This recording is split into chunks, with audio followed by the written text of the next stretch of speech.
Members of the Presidential Task Force, distinguished ladies and gentlemen of the press, let me start first by apologizing for our delayed start of this national briefing. We had an elongated meeting. Bear in mind that by Thursday this week, the extension of the 1 week of the second phase would have lapsed. And we needed to put a lot of things in place before this press briefing.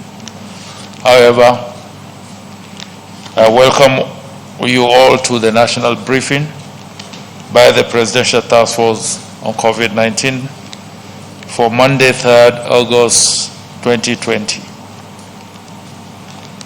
The Presidential Task Force welcomed all Nigerians back from the Eid al-Kabir celebrations and wishes to express our appreciation to the state governors that put in place the necessary protocols to ensure social distancing and correct wearing of masks during the Eid festivities. The restrictions and the ban placed on the traditional Eid activities like the Daba, which is the traditional horse riding and dances and other activities of mass gathering by the subnational entities also helped in reducing opportunities to further deepen the community spread of the virus. The Presidential Task Force wishes to appreciate our religious leaders, particularly the Sultan of Sokoto, who is the President General of the Supreme Council for Islamic Affairs, and the entirety of the lay clergy and the leadership of the Muslim Ummah for leading the risk communication efforts during the festivity period. We wish to enjoin you not to relent, because the partnership we have formed will go a long way in ensuring that we win this way from the rural areas right up to the urban centers. For our countrymen and women who still harbor skepticism about the existence and the dangers posed by the virus, we urge you to imbibe a change of behavior by complying with the non-pharmaceutical measures prescribed. This appeal remains in our own interests and in the interests of our loved ones. Remember, always wear your mask, observe social distancing, avoid large gatherings, and maintain proper hygiene. Over the 1 week period that PTF could not brief the nation, global numbers have been rising. As at Sunday, 2nd August 2020, the cumulative global cases went up to 18,216,962 cases, while deaths reached 692,280. Let me emphasize that as of July 29th, global cases were around 17 million. But by the 2nd of August 2020, those cases had increased by 1 million, and it took only 4 days for this to occur. Just 4 days, we jumped from 17 million to over 18 million of reported cases globally. 6 months ago, when the World Health Organization declared the novel coronavirus as a public health emergency of international concern, there were no confirmed cases on the continent of Africa 6 months ago. However, as of 2nd August 2020, the cumulative cases in Africa had reached 961,219 confirmed cases, while deaths stood at 20,346. In Nigeria, the number of cases had also gone up to 43,841, while death stood at 888 by the benchmark date. I want to remind us that the global increase in number of confirmed cases of the virus still calls for increased vigilance, committed adherence to protocols, and determination to take personal responsibility. Just before the Salah break, the second phase of the eased lockdown was extended by 1 week. We assured Nigerians that the railway transportation system would be partially open on Wednesday, 29 July, with the commencement of the Abuja-Kaduna rail services. I'm pleased to confirm that that promise has been kept with full compliance with the measures prescribed. Similarly, we informed you about the date that exit examination classes in schools would reopen, preparatory to commencement of examination. I wish to reinstate that the education sector is critical for the development of our children and our nation.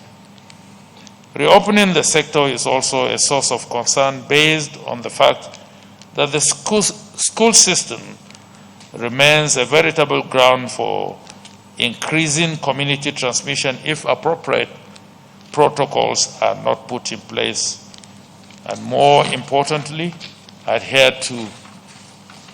In this regard, the Presidential Task Force wishes to implore stakeholders to ensure that the agreed protocols are put in place and measures strictly adhered to. The Presidential Task Force continues to push forward with community engagement, risk communication, and support to states. There is an ongoing surveillance in the high-burden local government areas just as we ramp up our precision efforts.